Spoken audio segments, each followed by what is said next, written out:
지금부터는 자, 어떻게 하면은 건강하게 살을 뺄 수 있을지 다이어트 방법들도 알아보도록 하겠습니다. 네, 알려주시죠. 네, 비만의 치료는 조금 실망하셨을 수도 있겠는데요. 왜요? 식사, 운동, 행동 이렇게까지 이제 너무 뻔한 얘기 또 하는 거 아니야 하는 얘기가 또 있고 그다음에 약물 치료, 수술 치료가 있는데 행동 치료는 오늘 말씀드리지 않고 오늘 식사, 운동, 그다음에 약물, 수술 이렇게 순서로 말씀드리도록 하겠습니다. 저는 개인적으로 가장 덜 힘든 치료법을 이용하고 싶은데 예, 어떡하죠? 비만의 이 정도 대로 하시는 게 가장 좋은 방법이라서 네, 왜냐하면 이렇게 안 하고는 무조건 요요가 오게 돼 있거든요. 제가 자꾸 표준적인 방법을 말씀드리는 게 1번이 식사치료인데요. 식사치료가 가장 중요한데 물론 사람의 기저질환, 나이, 성별, 선호도 등에 따라서 개별화된 전략을 채택해야 되지만 핵심은 양을 줄이고 골고루 먹자 여기 있습니다. 굉장히 왜 이렇게 뻔한 얘기 또 해 싶으신 내용일 텐데요. 결국은 총 칼로리를 줄여야 되고 가장 표준적인 방법은 하루에 500에서 1000칼로리 정도 적게 먹는 방법인데 이 나이가 많으신 분이 하루에 800kcal 이하의 초저열량 식사를 하게 되면 합병증과 심각한 부작용이 올 수 있기 때문에 개별화된 전략을 세워야 된다 하는 이유가 개별화된 다른 칼로리 정도를 설정을 해야 되고요. 그리고 이제 이 칼로리를 전체적으로 줄여야 되지만 또 중요한 게 이 종류를 골고루 줄여야 된다는 점이고요.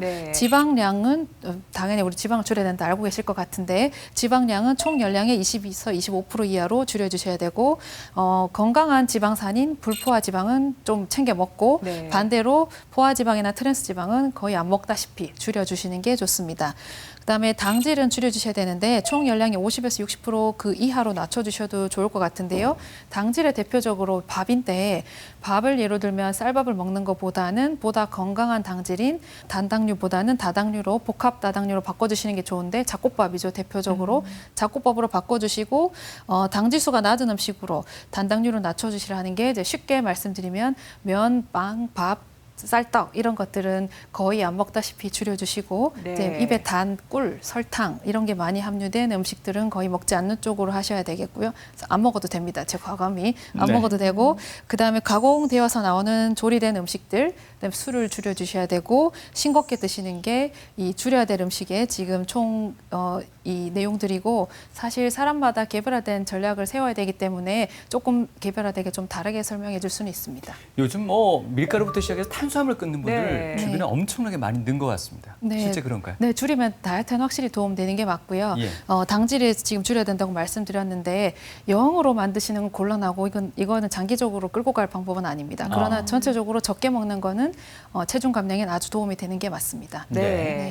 그러면 뭐 먹고 살아란 말이냐 말씀을 하실 것 같은데요. 더 먹어도 되는 게 식이섬유, 남자는 26에서 31g, 여자는 22에서 25g을 하루에 섭취해 주셔야 되고 단백질은 좀 적당히 잘 챙겨 드셔야 된다는 뜻인데요.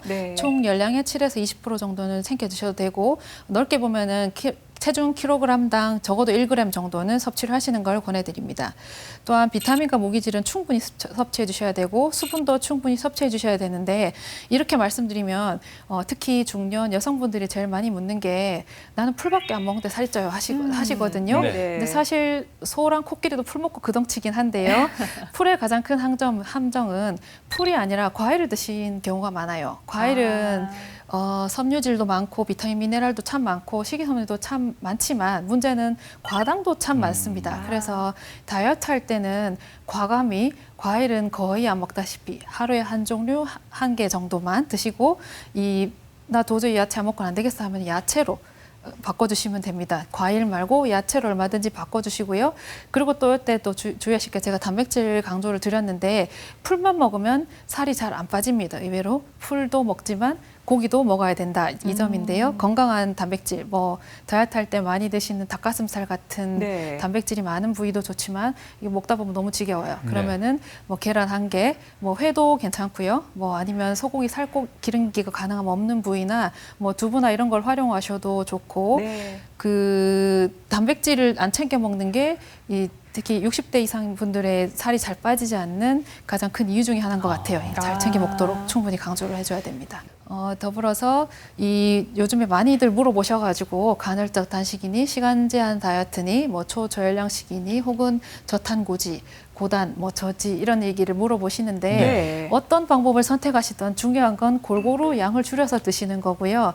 최근에 유행했던 것 중에 한 개 당부드리고 싶은 거는 저탄고지인데요. 네. 살이 빠지는 건 맞아요. 맞는데 문제는 콜레스테롤은 오히려 올라가고 심혈관 질환은 오히려 조장할 수 있기 때문에 저탄고지는 의학적으로 권하고 싶지 않은 다이어트 중에 하나고, 그러나 케토제닉 다이어트라고 해가지고 저탄고지를 건강하게 하는 방법이 있습니다. 지방을 좋은 지방상을 섭취하고 탄수화물을 0으로 만들진 않고 좀 줄이고 이렇게 해서 건강한 저탄고지는 괜찮을 것 같다고 생각되는데, 우리 뭐 삼겹살만 먹고 다이어트해요 이런 저탄고지는 조심하시는 게 좋고요.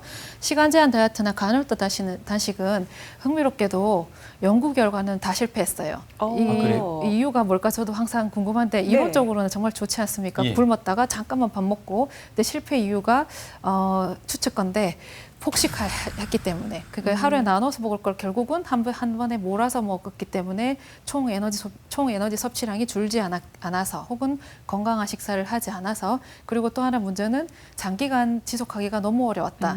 이런 문제가 있어서, 그래서 어떤 방법을 선택하시든 본인의 취향에 맞게 본인의 일상생활에 적용할 수 있는 방법으로 총 열량을 줄이고 골고루 섭취해서 쉽게 오랫동안 끌 수 있는 방법을 선택하시는 게 좋을 것 같습니다. 예.